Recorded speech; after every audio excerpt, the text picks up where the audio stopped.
It's 9-7-1, taking the team to the playoffs, their first playoff victory since Super Bowl 46, and he was indeed the AP Coach of the Year. Here is a little Brian Daboll from the Peter King podcast talking about his time at Alabama coaching both Tua Tagovailoa and Jalen Hurts. Yeah, I'd say tremendous individuals, tremendous players. I think the good thing for me that year was, again, I went back with Coach Saban, albeit a different position, not a graduate assistant, but an offense coordinator. But I really got to take inventory of the college game and some of the things that they did in the college game that maybe wasn't used a lot in the NFL, and also really be around young players. Being in the league so long, you draft these players and then you just implement them right into your program. I think I had some, I was able to kind of sit back and see what they went through in college and then think about it a little bit more when I went back to the league and players' rookie years and how I could help better and be a better coach. So a lot of great memories there that one year. Those guys were great players for us.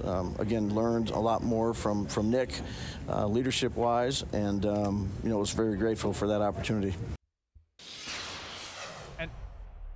We see more and more NFL offenses adapting to the college game, doing the things that a great quarterback did well in college and breaking from that mold that had been in place for years about the pro-style offense. And it's my system. I'm not going to be flexible. I'm not going to adapt to my players. And I think Daboll's experience, just part of this shift that we've seen the past 10, 15 years where NFL coaches are more willing, Chris, to set aside their system, their playbook, their preferences, and doing what they know their players are going to be comfortable doing. That's right. And thinking outside the box a little bit.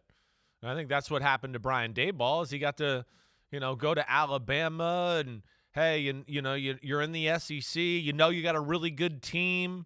Your team's better than most of the teams you're playing. You can try some things out a little bit. Right? It's not as pressure packed on a down by down basis like it is the NFL. And the NFL has turned the page from what you're saying, from, oh, this is what we do, to, wait, I'm looking for ideas anywhere I can get them. And I don't care if they're from college, high school, 1948 or wherever. I'm going to try to put this into my offense to give us another look, another type of advantage. And that's where Daboll, he's got the base the base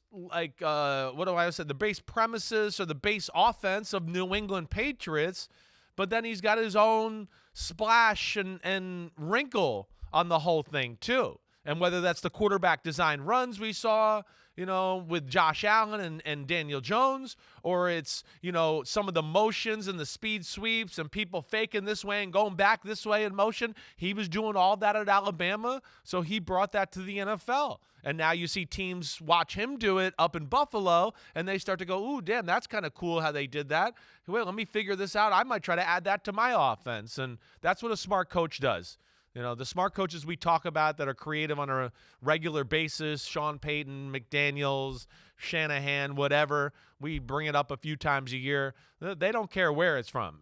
If they can make sense of it and realize how to incorporate it in their offense, they'll make it work and make it part of their system.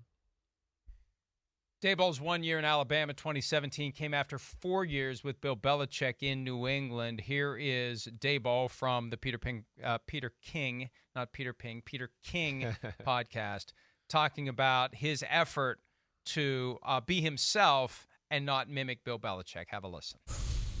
Is it hard when you coach under Bill Belichick to make sure that you don't try to be Bill Belichick? I don't know. I've always tried to be myself no matter what. Look, Bill has been a head coach, damn near longer than I've been alive. I know it's not the exact amount of age, but he's as successful as they come. And, I'm just, a coach that was trying to make my way each and every year, have had a lot of different experiences in my career and, just learned a ton from Coach and, try to be myself, whether it's at my job, at home, with my buddies. That's just kind of how I was raised. And look, here's the reality.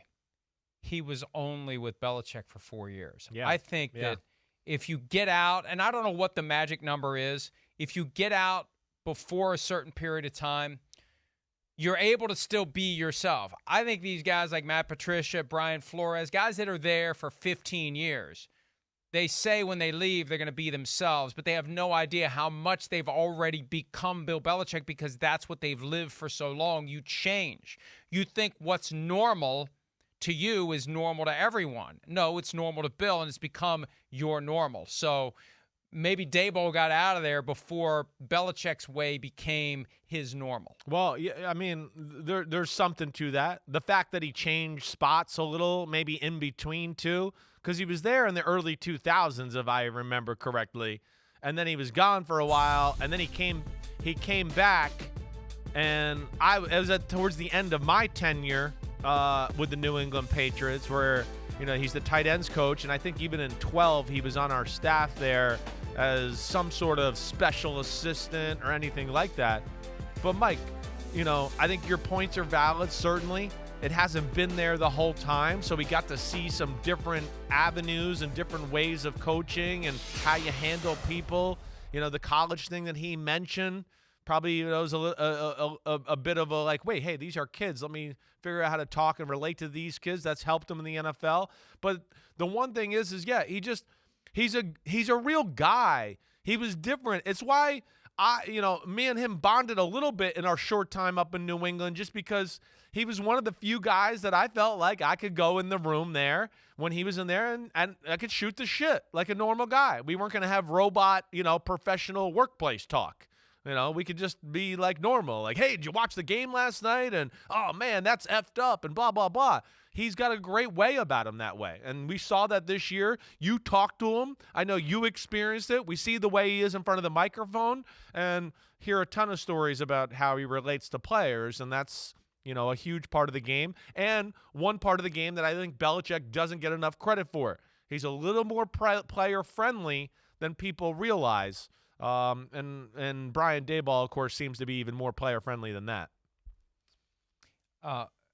Except when it comes to Mac Jones, which ties together the show a little bit. And also, we tied back a couple of days. It was John Mara, the Giants co-owner, who said that Brian Daboll currently is Bono, and the challenge is not to become Bozo. But we both have faith that N isn't going to do, what would it be, 90 degrees? The N, if you turn it the right way, the N becomes a Z. Fun with the letters here on PFT Live. Hi, it's Mike Florio. Thanks for watching PFT on YouTube. Hit subscribe for the latest news and analysis from Pro Football Talk.